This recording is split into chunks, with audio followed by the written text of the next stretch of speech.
Assalamualaikum warahmatullahi wabarakatuh. Nepangkeun nami abdi Fanima Fanabila kawitna ti kelas 12 IPA 3. Dina waktos ieu abdi bade ngajelaskeun carana ngadamel es campur.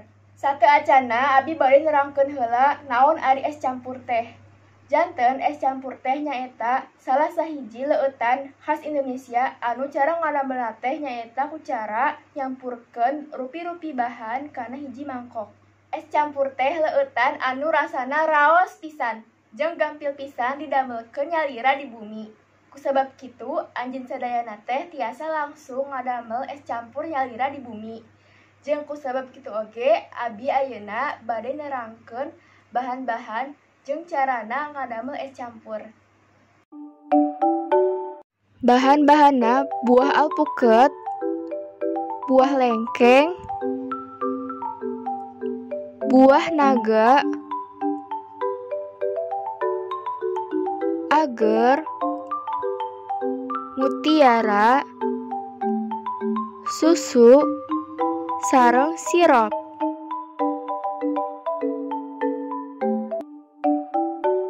Mimitina nyaeta ngadamel ager. Bahanna nyaeta aya gula sareng cai.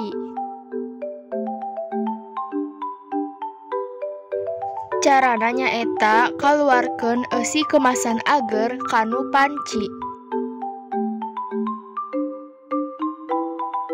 Teras tambihkeun gula ukuran satengah gelas alit. Teras tuangkeun cai ka leubet panci.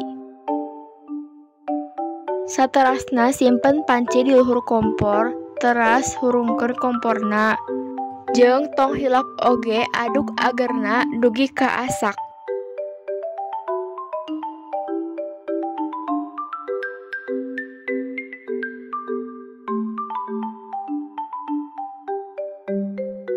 Upami katinggal ngagolak, tandana agerna teh atos asak. Saterasna tuangkeun ager kanu wadah anu atos disayogikeun. Saterasna damelkeun ager anu sanesna sapertos ngadamel ager nu kahiji. Salajengna lebetkeun ager anu atos arasak kalebet kulkas sadayana. Kanggo mutiara mah ngadamelna nyaeta lebetkeun mutiara kanu cai anu atos ngagolak di panci.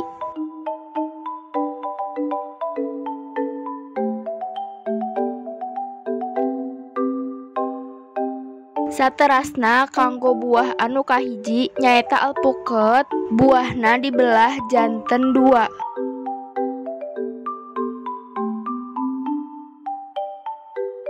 Salajengna candak sabelah buah alpukat, teras potong alit-alit ngagunakeun sendok.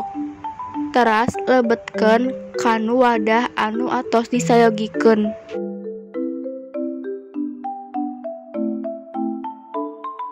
Kanggo buah kadua nyaeta buah naga, belah buahna janten 2. Saterasna buah naga dipesek cangkangna.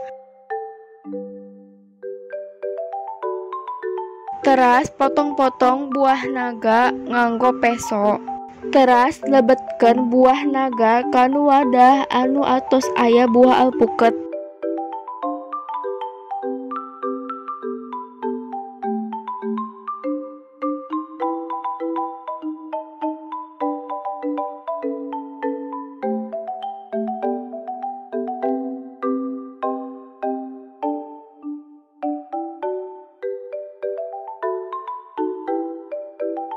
Kanggo buah katilu nyaeta buah lengkeng, kupas cangkangna nganggo panangan. Salajengna lebetkeun oge buah lengkeng kanu wadah anu atos aya buah alpukat jeung buah naga.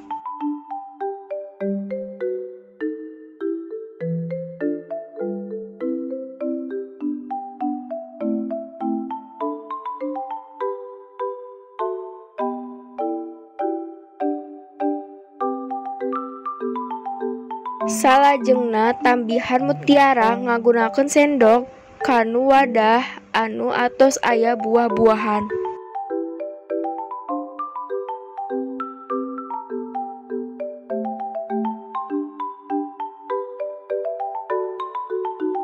Salajengna siapkeun 4 macem ager. Teras potong tiap-tiap ager nganggo peso.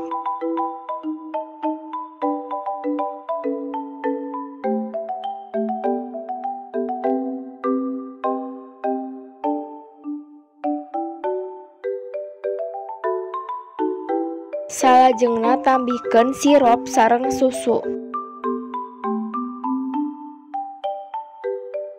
Teras tambihkeun sakedik cai sareng es.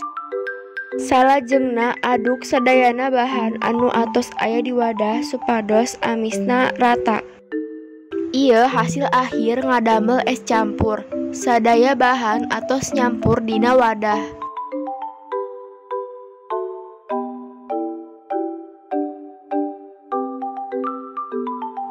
Tah ayeuna tiasa ditinggal ku nyalira hasilna. Ketinggal raos pisan kan?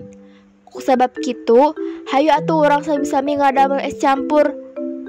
Selain raos rasana, bahan-bahanna oge gampil dipilari sareng carana ngadamelna oge teu sesah. Kusabab kitu, ngantosan naon deui? Hayu atuh urang ngawitan ngadamel es campur nyalira di bumi.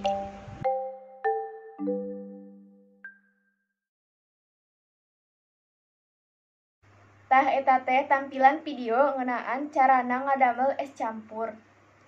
Cekap sakitu ti Abi, hatur nuhun. Wassalamualaikum warahmatullahi wabarakatuh.